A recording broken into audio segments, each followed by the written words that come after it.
I'm Stargate Pioneer. I'm Haley. And I'm Lauren from Legends of S.H.I.E.L.D., a podcast member of the Gonna Geek Network, just like the one you're listening to now.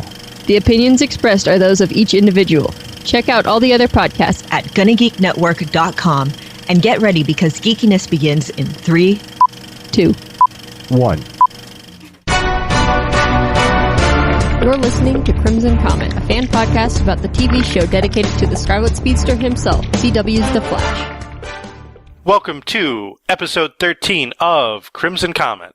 This week we'll be discussing The Flash, Season 1, Episode 10, Revenge of the Rogues. I'm your host, Haley, a.k.a. Awesome Engineering Girl.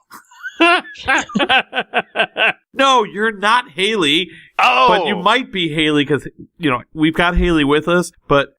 This is usually her thing. I don't know. I got confused. Yeah, my voice, a little, not so much. Right. I'm John, a.k.a. Lobster. And I'm Will, a.k.a. Rum Daddy. Do we have Haley? Is she here? I'm here, guys. I'm totally here. Okay. Haley, a.k.a. Awesome Engineering Girl. There she is. And welcome back to the back half of Season 1 of The Flash. If you want to find more episodes of Crimson Comet, visit our website. Our website, crimsoncometpodcast.com. Our Twitter feed, @CrimsonPodcast.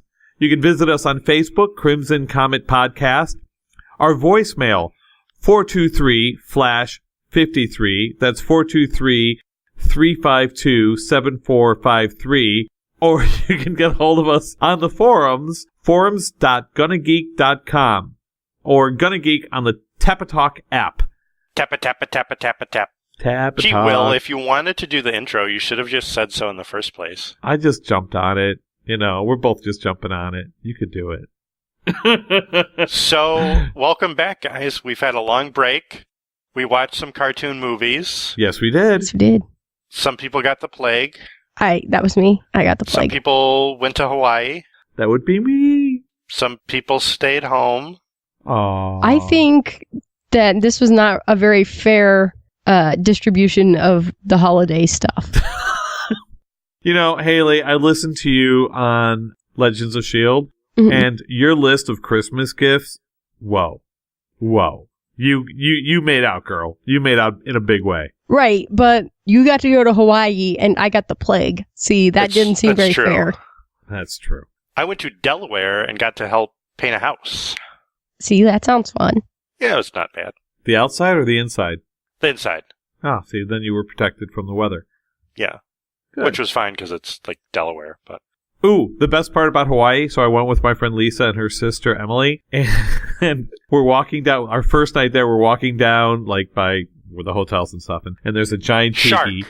No, there's a giant tiki, and Volcano. Emily turns to me and goes, da-da-da-da-da, and instantly she became my best friend. Because on Brady Bunch, when they go to Hawaii, every time they see a tiki, you can hear the music in the background goes, da-da-da-da-da. I know, I've seen that episode. Wait. Wow, it's something Haley's actually I understood that reference. Wow. From before she was born-ish. Wow, I don't know what to do with that information. The Brady Bunch has always been in syndication. Forever. I suppose that's true. I wonder if more people have seen the Brady Bunch than have seen Star Trek or anything else. Probably. That's sad. Da-da-da-da. Nice. Were there any volcanoes or sharks or anything like that? No, but I did go scuba diving, and I swam with turtles. Turtles? It was very cool. Very large turtles. Turtles.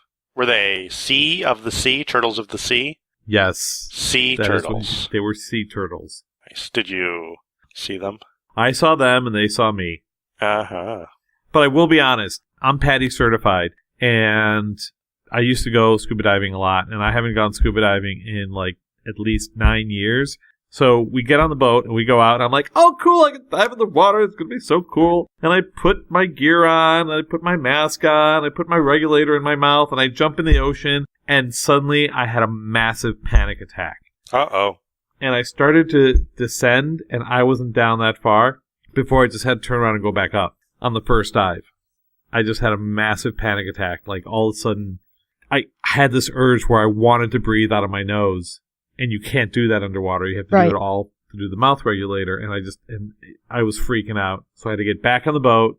But on the second dive, I went down about 60 feet. So that was fun. And that's once I calmed myself down and got into it. I was able to do it. It was much better. See, I started to take scuba classes in college, and I couldn't make myself breathe underwater. So I was like, you know what? I'm not going to take scuba. That's how I got certified, was in college. I took scuba lessons in college. That's a good segue into our episode where they talk about scuba, self-contained underwater breathing apparatus, being an acronym, because apparently if you try hard enough, anything can be an acronym. SHIELD, F.I.R.E.S.T.O.R.M, come on. That was the most ridiculous acronym, though. What was the acronym for Firestorm? It went on and on and on. It did. Which I hope they keep kind of like changing it like they did with SHIELD. Like, just call it SHIELD. We need it to mean something else now, so whatever. Yeah. Let's talk about some feedback. We actually had a couple comments on the Gonna Geek page, and one of them was about one of our recent episodes where we discussed the Flashpoint paradox, and the Dr. 80 says, Flashpoint Paradox was amazing. One of the best DC movies out there. They didn't hold back, and I loved that. Stay frosty. Dr. 80, you stay frosty too. That was awesome. I did like that movie a lot. It was really good. Oh, the 90s Flash. The Dr. 80 also left us another comment on an episode a few weeks back that we missed about 90s Flash. He said, oh, the 90s Flash. I have this on my list of shows I need to watch again, just for the nostalgia of it. I was 10 when the show aired. I was already a Flash addict at this point. He was a Flash addict? Like he was a Flash addict. He was a Flash addict at this point. So this was heaven. Well, as close as I could hope at the time. Remember reading Starlog magazine months before the show aired, reading about the suit. I can see why it didn't work. It took a lot of liberties.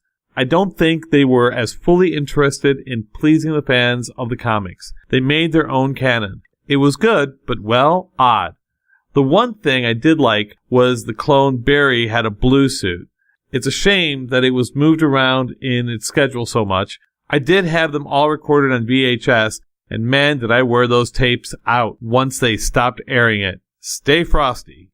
Well, thanks, Dr. 80, or the Dr. 80. You stay frosty, too. Brr. Speaking of staying frosty... Yes? I'm just going to keep segueing into the episode while we talk about other things in the meantime. As well you should. I should. But we should talk about some news, because we do have a little news. I want to know what the news is. Tell me. Time travel. Yes. Okay, so spoilers, and I don't want to go too far into what is going to happen or may not happen, but they have said that, and they being the powers that be, they have said that time travel will play a factor in episode 15 this season. So that's coming up. I'm stoked about that. Is that the last episode of the season? No, I think they're going to go to like 20 or 22. They got a full order. 23, I think. Yeah. Okay, right on. So they're going to keep cranking them out. But anyway, time travel is going to come up, which that's not to say that time travel won't come up again, but we shall see. Well, the whole thing about time travel is that it comes up again and again and again. That's why it's time travel. Backwards, forwards. Once you get in that time travel loop, there's no getting off that carousel. No, you can't. We know just from watching Flashpoint Paradox that it's like Pandora's what is it? Pandora's box. I don't know. Like you said it. You said box. gym bag or something. Once you open it, boy. Well, we learned everything from Back to the Future. Right, exactly. Which, by the way, it is 2015, and where the hell's my hoverboard? That's right. You've got 11 more months, people. All right, so another piece of news. Now, this is not explicitly Flash-related, but we have talked about it on the show before, and that is the upcoming Supergirl series on CBS. And just recently, they announced who will be playing Supergirl, and it is Melissa Benoist. Benoist? I don't know. That might be her name. Maybe I don't know. That's awful close to moist. It's Benoist. Maybe it's Benoist. Benoist? I don't know. But with Benoist. Her first name being Melissa and having an M in the first name, and then immediately following it with Benoist. Melissa Benoist. A little moist. So she's on Glee, another Glee alum. Who does she play on Glee? She's the girl that sings. Oh, that girl that sings. Oh, that was the story that I want. Okay, keep going. Yes, that girl on Glee who sings will be playing Kara Zor-El. Okay. And she's Supergirl. Yes. She's Supergirl, yeah. Yeah. The other piece of news, now this, I just want to read this quote because this is about the other Flash. Do you guys know that there's another Flash? Not the Reverse Flash. We're talking about the other Flash who's going to be in the movie, Ezra Miller. No. Really? Yeah, we talked about how they're Well, doing we talked about the movie. Yeah, we know about the movie. They're doing a Flash movie. The actor's name is Ezra Miller. Right. And he recalls the moment he became the Flash. In a recent interview with The Hollywood Reporter, he says, quote, Zack Snyder told me on the phone that he wanted me to play the Flash while I was eating a tilapia in a small Central American village. That was definitely a moment that prompted me to question the fabric of my reality. End quote. Does this not have all the earmarks of a massive douche? Yes. Yeah, he kind of looks like it too, but I don't want to say. I was eating tilapia in a small Central American village when I got the call. Question my reality, the fabric of my reality. Bite me. So anyway, we've already decided not to like the other Flash. We're sticking with this one. Yep. Yeah. We've chosen our Flash. Yep. You know what? I hate Zack Snyder anyway, so I have no problems with this. Fair enough. Team Grant. What's that? Team Grant. Grant Gustin forever. Yeah. He's amazing. And he has the same initials as our network, GG. You got to go with that. Yep. Gonna geek. You gotta love that. Gotta so love let's it. jump into. Speaking of love, yeah, I loved this episode. that's what I was saying. Let's jump into it. Oh my gosh, yes. I gotta say one thing. I was a little disappointed that we didn't revisit the Reverse Flash storyline. I was really expecting that to happen. Yeah. At least something. We needed some punctuation on how we left it last episode, which was last year. Did you want to be in the secret room with Dr. Wells in the suit and find out what he was doing? Yes. I think they're going to take their time with it. They got the full season pickup. They don't have to rush. And Arrow kind of did the same thing. There was no immediate resolution to that thing that happened. What thing? That thing that happened on Arrow. Well, some of us haven't seen that episode yet, so shh. Well, where everyone dies at the end? Yeah. Then like they the whole city just blows up and everyone's dead? Yeah. That thing that happened. No, I mean, but anyway, it's a common thing in television shows to leave something on a cliffhanger and then not deal with it. And you're like, but the thing! Because otherwise you're not going to tune in. Right. Yeah, I know. I feel the same way at the end of every season of Downton Abbey. Oh, me too, definitely. Not really. So, he's not the fastest man alive. He is not, and he knows it. Right. But he's going to work hard, and he's going to train. He's going to eat as many cheeseburgers as it takes to get faster. Which, oh my gosh, to me, I want to eat that many cheeseburgers. That would be awesome. They say feed a cold, so that would help. It's feed a fever, starve a cold. No, you have it backwards. You've got it backwards. You've got it backwards. Everyone always has it backwards. I can never remember which one it is. Feed a cold, starve a fever. Yes, feed a cold, starve a fever. Haley, do you have a fever or do you have a cold? It's on. I just Googled it. Speaking of fever, how about in this episode, we got a heat wave. Heat wave.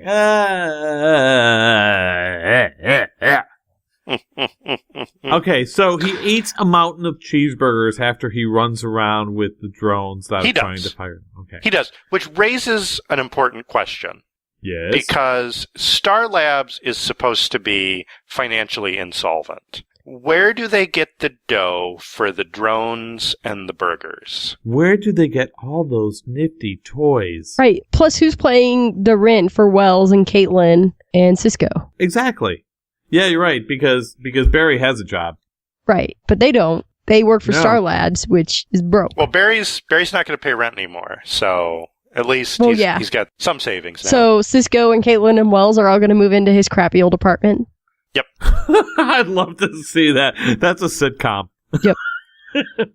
That's a 4-camera sitcom. But I mean, not to mention the fact that they're running a secret prison beneath their destroyed particle accelerator. Right, and their metahumans have to be fed and watered. One would assume. Maybe not the guy who turns into gas, but, you know. Fartman? No, Fartman maybe does not need to be watered. He doesn't need to eat. They just give him beans and he's fine. Oh! He's fine. Beans. They are good for the heart. Mm. The more you eat, I don't know how that ends. Anyway. The more you want to talk about this episode. Yes, we got to talk about this episode. Guys, this is awful.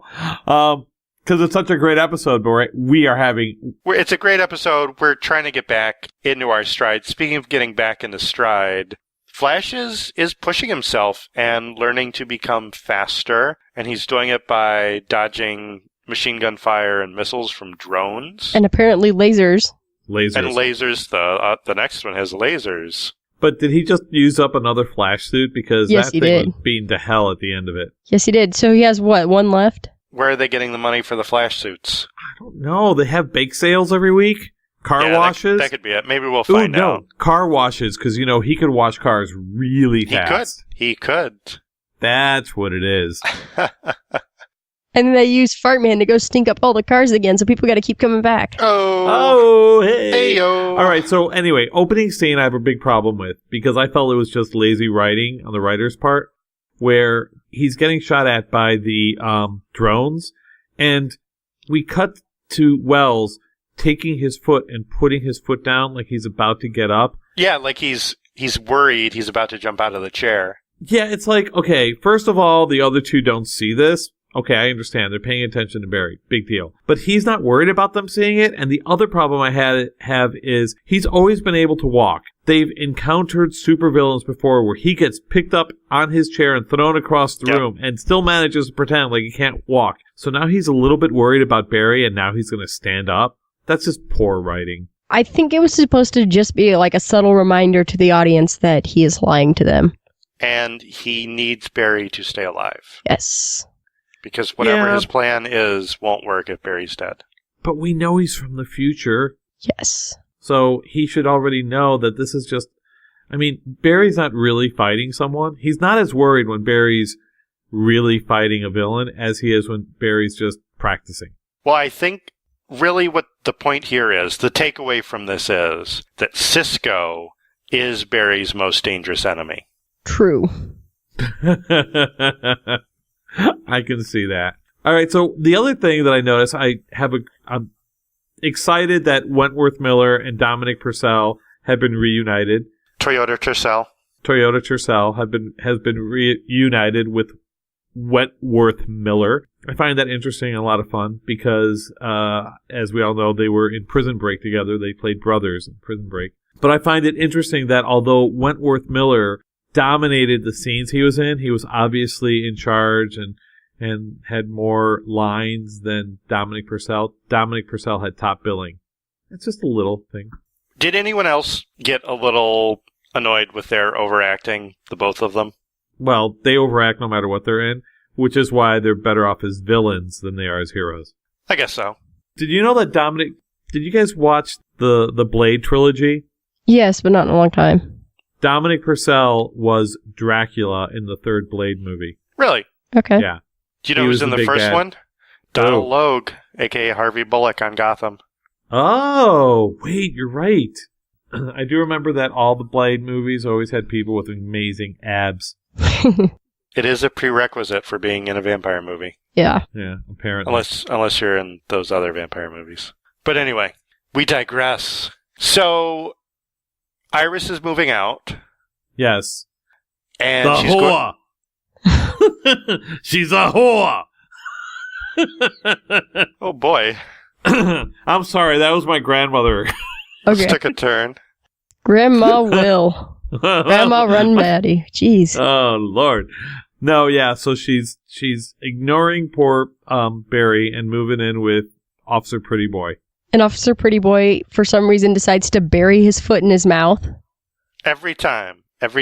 That's how I know he's not a supervillain. Yet. Or he's not going to turn out to be somebody bad. And here's the other question. Is that his real voice, or is he speaking scratchy throat because he thinks it's a character thing? Because he's always talking like this, but it almost sounds like it's not really his voice. Maybe. I don't know. I haven't seen him in anything besides this, so I don't know. All right. And this is Will's list of things that annoyed me on the show. Even though I loved the episode, the other thing that really bugged the hell out of me was Jesse L. Martin, once again, wearing a douchey knit cap throughout most of the show. With a suit. He did the same thing on Law and Order, and the parts of Rent that I saw, I had to turn it off because fucking hated that movie. He was always wearing the douchey knit cap. His ears get cold. Yeah, he's got a receding hairline.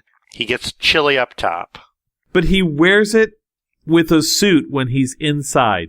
Look. His ears are cold, man. And it's still wintertime. Yeah. He's cold. And there's a guy running around with a gun that reaches absolute zero. Absolutely. Absolutely. He needs to stay warm. Oh, hey. So when they're packing up Iris and all that, and Barry comes over and she hands him that thing that she found that belongs to him, it was a red backpack with yellow stripes. Really? Does everything he owned have to be red and yellow? But what was in it? What was in the backpack? A bunch of comic books. Space Ghost! I love it. I loved it so much. I squeed when I saw so that. excited. I just want to go back to the comic book because we'll talk about the backpack and the symbolism. But the comic book, I was like, oh, it's got to be something cool. It's got to be something cool. It's got to be something cool. Because they showed it from the back first, so you saw that it was in the plastic baggie with the cardboard back, and then he flips it over, and it's fucking Space Ghost. Amazing. Go on. I thought that was brilliant. Well, I was going to say, it wouldn't make sense that he had a red and yellow backpack if he had designed his own costume, because he designed his costume to look like the backpack he liked. But he didn't. Cisco designed his costume, so I don't know what's up with it. Thank you. It's just red and yellow, and it looked retro, like a kid would have, and... Yeah, that was the design team. Yes, it was a little bit of self-service. Yeah, I didn't like that. I don't like it. They redecorated. I don't like it. Oh, well. And I like the fact that Barry apparently, not only can he do everything fast, but he could also read really fast as well. See, that made sense to me because they're talking about he's responding faster to external stimuli.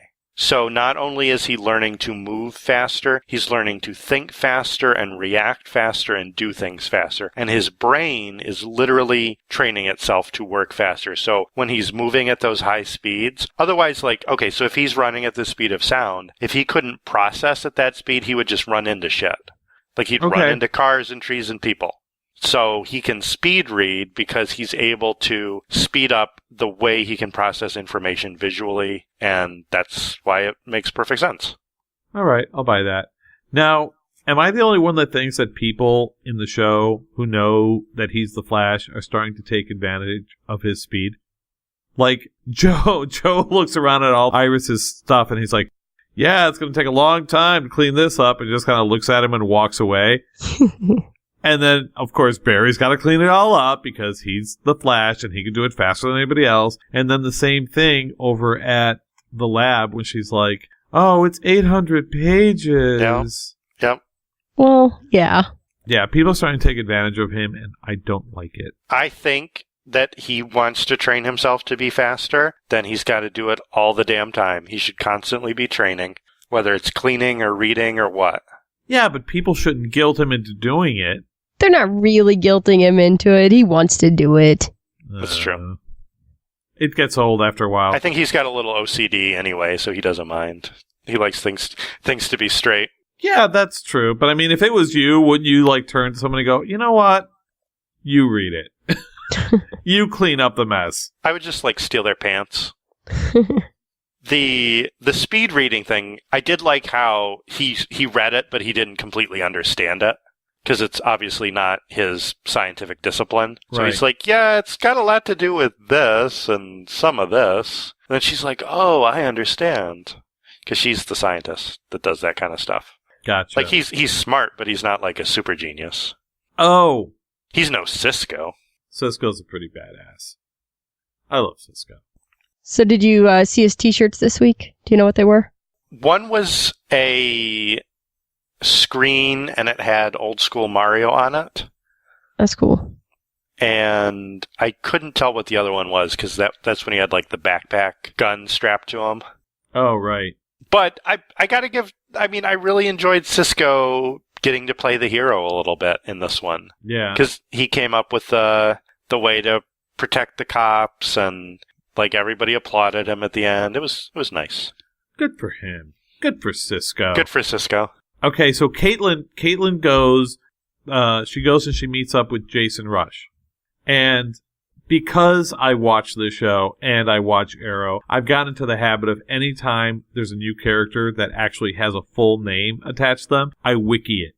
And Jason Rush is the name of the third firestorm. There's 3 firestorms, and he's the third one. Oh, interesting. In the comics.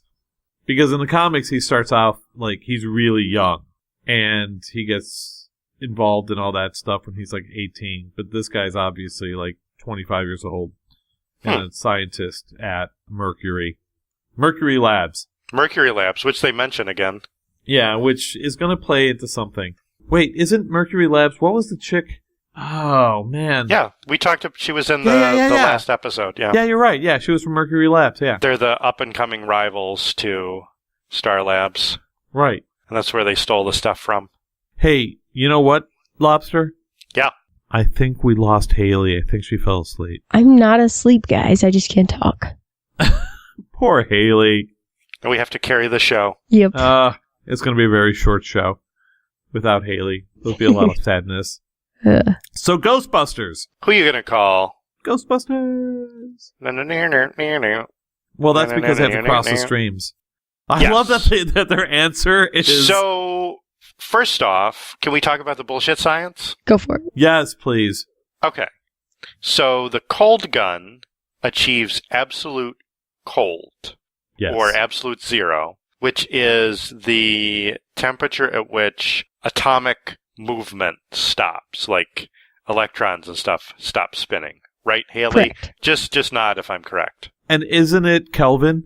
It's 0 Kelvin. Well, it can be measured in anything, but 0 Kelvin, right. Yes. Go on. And the hot gun, the heat gun, reaches something called absolute hot. And I'm looking this up right now because I don't know what that is. It's a true thing. It is a true thing. But I don't think he'd be holding it.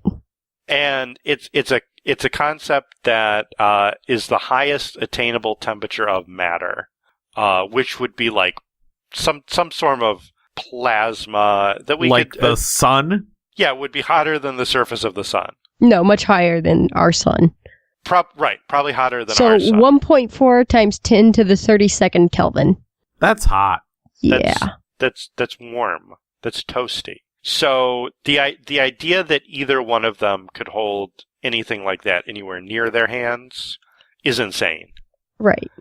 But they're not metahumans. They're human humans. And if they had said, like, okay, now within the gun there's a tiny, tiny particle that's able to achieve that temperature, and then it just radiates everything else outward, and that's why it's like really hot and really cold. But they're like, no, like the air around the outside of the gun reaches that temperature.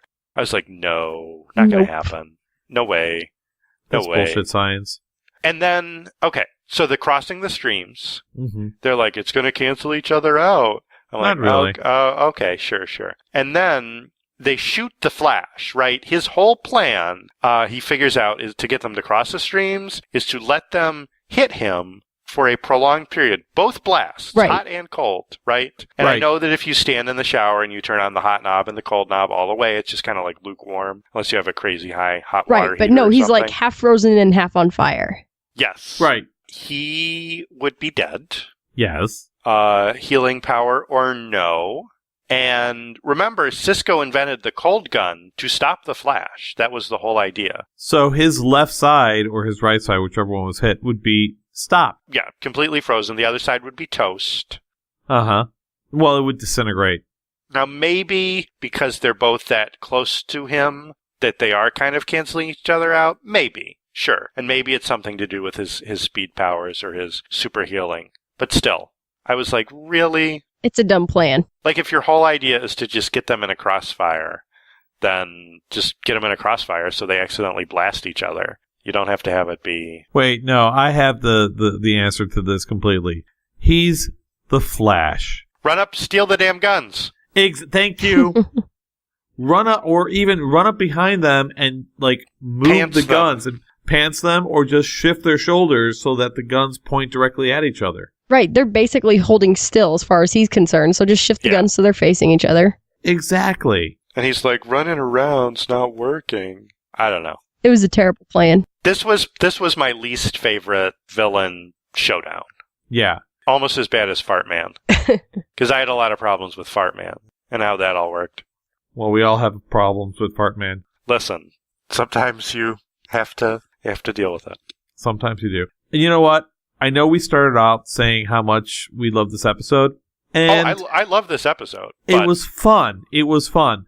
But it wasn't the best. No, and it doesn't need to be, but I think we're more excited that the show's back than anything else. Yeah. I love the idea of a villain team up. I love the idea that they wanted to expose him, and now people know about the Flash, and Eddie thinks he's a hero, and they kind of turned that corner. I love the emotional stuff that we got with him and Iris and Joe, and working that all out and unraveling a bit of the Firestorm mystery. Like, that was all good stuff. Wait a minute, but didn't Eddie, a.k.a. Detective Pretty Boy, didn't he on the last episode think that he was a villain and needed to be stopped? Wasn't he, raging that whole campaign? Yep. Yeah. But this one turned him around because he saw that the Flash was really a hero. In fact, he ran out and helped him. I did like that. So I liked all the stuff in the episode. It's just the stuff that didn't work was the comic book stuff, which I think is the sign that the show is kind of evolving and becoming really good, when it's like the character stuff and that whole aspect of the show that's working, and the comic book stuff in this episode didn't work as well. But I mean, that's okay, because it was fun to look at, for sure. Yeah. I mean, it was some of the best, I think, kind of effects that they've done. Besides his fight with the Reverse Flash, this was pretty cool to watch. Right. Like when he's running up the side of the building. Yeah, and dodging the blasts and running back and forth. That was fun. And we have the big showdown at night again this time. Yep. There is a problem in continuity with time on this show. Because how fast is he actually going? Well, no, there was I can't remember what scene it was, but there was a scene that happened at night. And the very next scene was in the police station in the morning during the day. And I think Barry was somewhere and he had to go to the police station, and the very next scene there was light outside the windows and the police station was full. I have to go back and see. I had a problem with that. There was a problem in daylight continuity. Just saying. Just things that I fixate on. Yeah. Well, that kind of thing happens. And maybe they just reconvene the next morning. Who knows? Who knows? But we did get to see Barry and Detective Pretty Boy working together to help Iris move. Aww. Sad. Iris is becoming a woman. The whore. The whore. I'm kidding. I love Iris, and I still love Iris. I'm just jealous. Everyone's jealous of Detective Pretty Boy. I want to talk about another aspect of this episode that troubled me, and that was kidnapping Caitlin, which I thought was completely unnecessary, and just to get Barry back kind of in the fight, because he had kind of decided that the rogues weren't his problem. And they did the Dark Knight thing where it's a booby trap, and if you try to save her, it's just going to end up blowing up and all of that. And then basically they just knock the chair over, the bomb goes off, and everybody's okay. Yeah, that was kind of lame. I was like, well, wouldn't it be like a bigger bomb than that, and you probably would not be okay? Yeah. Which makes me think that Mr. Toyota Tercel, Heatwave, did not want her to get injured because he's got a thing for her. Maybe he'll be back for her. Well, we know they're going to come back because they got rescued out of the prison van by his sister. He has a sister. Yeah, Lady Deathstrike. Is that who she is? I don't know. It's what it looked like from the shot. She had a long metal nail claw thing. Wait, isn't she Marvel? I know. Okay. See, talk about crossing the streams. Crossing the streams. Here we go again. Oh, lobster. Okay, but so I think Heatwave has a thing for Caitlin Snow. I can see that. Who her supposedly dead fiance is Firestorm. Heatwave and Firestorm are going to fight over Snow. Oh, and she's just going to melt. No, I really think there might be something there. Because if that was a real bomb, they would have all died. Yeah, it was kind of like a flash bomb. But he likes fire more than bombs. Right. He's not a very good bomb maker. Right. Oops. Anything else to love with this episode? Anything else to hate? The special moment between Joe and Barry at the end. Yes. That was cool. I like that. In the feels. Right. I thought you said you were going to turn it into a gym. We both know I'm not turning it into a gym. It's great. I keep saying that about my junk room. Yeah. I'm going to turn into a gym, really? No, you're not, Will. Treadmills make lovely coat racks. They do. Actually, not a treadmill. I was going to get an elliptical. Oh, that makes a lovely coat rack, too. Those are even better. Or a Stairmaster. One of those, whatever. Yeah, it's never going to happen. Because we have such inclement weather here in Southern California that I can't just go out and run, right? Right. Right. Or it's not like you go anywhere nice, like Hawaii or anything. It was a gift. It was a lovely gift. Ooh. And here's the best thing about Hawaii. I got to visit the set of Lost. Hawaii 5-0. And some Hawaii 5-0, but... Jurassic Park. Yeah, as it so happens, my cousin, who is a professional photographer, just so happened to be in Hawaii at the same time I was, and he had a photo shoot where they shot Jurassic Park and Lost.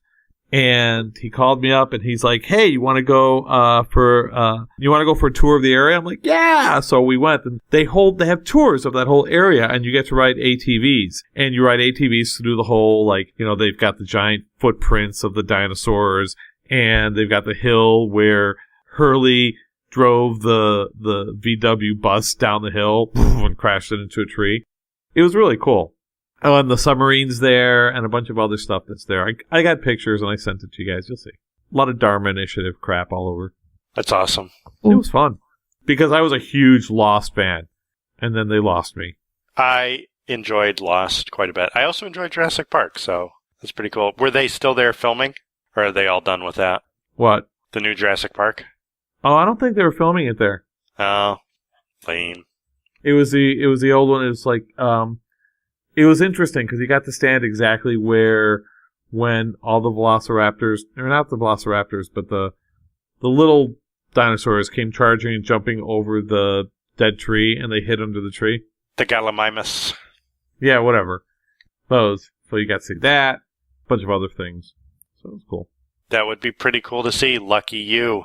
Lucky me. I was very lucky this end of the year. It was great. Beginning of the year. So this episode, they actually said the phrase Scarlet Speedster. They did. And Yes. That was from Captain Cold. I can't wait for one of them to say Crimson Comet. I don't know if they will. We got our name plugged on the show. That would be awesome. And then the other thing was when Cisco said Heatwave and Professor Wells said, "Stop it." He can't help himself. He can't help himself, no. They've actually worked that into a new ad for the CW shows. I don't know if you guys have seen this new commercial for Arrow and Flash, and it's just them going back and forth about different names. They're like, "You're what? Arsenal," and then they just go back and forth, and it's fun. Oh, that's funny. It's all cut together. That's funny. It's good. All right, so what did we learn this week? Well, I learned that anytime someone's introduced on the show, I wiki their names immediately to see where they are in the DC universe. Because it's always somebody. It's always somebody. I learned that nobody is ever going to build a home gym. I learned, well, absolute hot is a phrase I previously have only heard in reference to myself. So I was surprised to learn that it actually is a thing. Smoking. If Haley were to do the outro, it would sound like this. This has been Crimson Comet, episode 13. Join us next week as we discuss The Flash, season 1, episode 11, The Sound and the Fury. I wonder what it signifies. Until then, I'm Lobster. I'm Rum Daddy. And I'm Haley. Bye. Bye. Bye. Thanks for listening. If you want to leave us feedback, you can find all of our contact information at crimsoncometpodcast.com. Find us on Twitter at Crimson Podcast or Facebook at facebook.com/Crimson Comet Podcast. Leave us a voicemail at 423-FLASH53. That's 423-352-7453. The opinions heard on this podcast are those of the individual host and do not represent Gonna Geek. The podcast is not affiliated with DC Comics, Warner Brothers, or the CW. No infringement is intended. The music heard is by Kevin MacLeod of Incompetech.com. What's that scratching? What's that scratching noise? That's my throat. Ah. That's where this podcast is going, if we ever start it. Right. I am still recording. I am by the too. way. It's all, I've been recording for 25 minutes. It's all on tape. You're recording on tape? Oh. Mm-hmm. God. I have this archaic system set up. I'm recording on a wax tube. You're a wax tube. Definitely. Not really. Oh no! Haley's got the plague! I've got the plague, but I was going to cut that out, so just keep going. Okay, we'll keep going. As soon as it uploads, I'll change the title to John the Lobster's recording of Dead Haley.